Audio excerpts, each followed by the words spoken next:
Well, welcome to the Convergence project.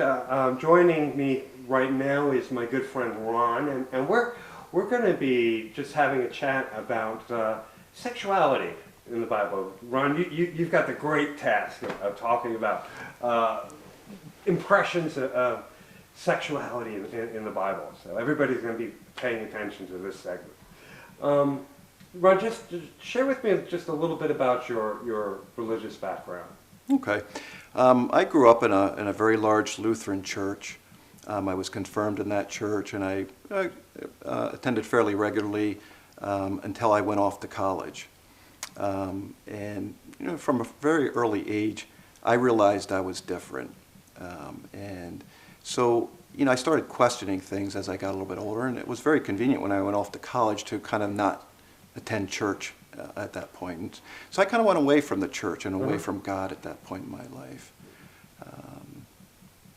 What precipitated you returning to well, as I began accepting myself at age 26 as a gay man, I realized that there was something missing in my life. And so, it took me a while to figure it out, but I figured out that it was God that was missing in my life. And so I began searching for a church that I felt like I could attend on a regular basis again. And I, attended a number of different churches and ended up at one point coming to MCCLV. And when I found MCCLV, I felt very comfortable that I could attend here regularly. And so that's kind of how I ended up at MCCLV. That's wonderful. I think that's the experience of a lot of MCCLV folks. Yeah. And let's talk about sex for a little bit. When you think about sexuality and the Bible and the Christian tradition, what things come to your mind right away? And how do you think people think about sexuality in the Bible and the Christian tradition? Well, as I said, I grew up in a Lutheran church, and Lutherans are very evangelical, and yet I can not really remember any specific instances growing up where my church disparaged homosexuality. How about sex in general? Not even Okay. in regard to homosexuality, but broad views of sexuality in general. Yeah, I grew up in a very conservative area, so those things were kind of held very close and very personal. People didn't really talk about those issues. Back in at least in the area that I lived, grew up in the 60s and 70s. Right. And so, my feelings, I knew I was different. As I said, I knew I was different from a very early age. And,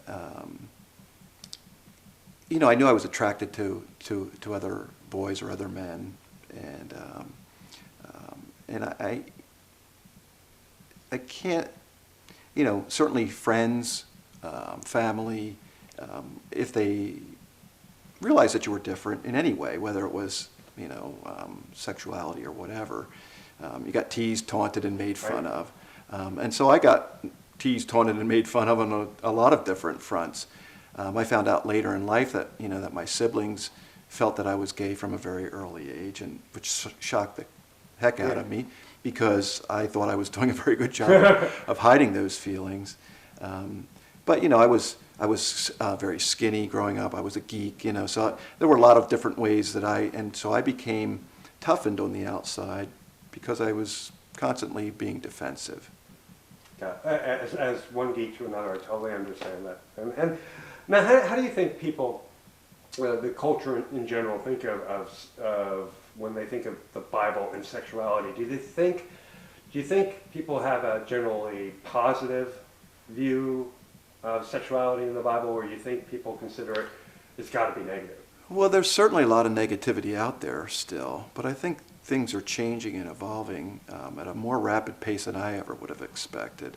I mean, for God's sakes, even the Pope is now telling them to calm down on some of the Catholic Church to calm down on some of these issues.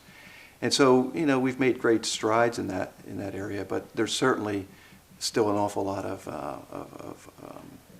ground to cover and a lot of negativity out there on those issues, surrounding those issues. If you had a chance to speak to the entire broad Christian world and say something in regard to what what you think the church might need to understand about human sexuality in general, what would you say? You get to speak to everybody in 1 second. What do you say?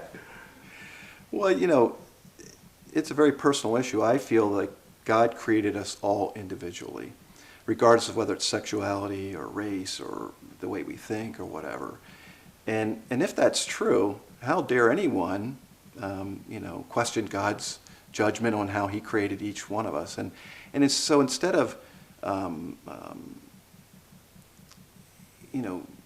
picking out different areas that to disparage people, whether it's about sexuality or about any other differences, if people would go back to what I think that God teaches in the New Testament is all about love, and if we all would be love and accepting of each other and accept the diversity, because we are created differently, and I think that's what makes life interesting, the fact that we're not all the same. I think if the church and everyone, people at large, could accept that diversity and truly follow, I think, what God's teaching us, which is love, the world would be a lot better place. I'm right with you, Ron. Thank you so much You're for welcome. spending time with us. Sure.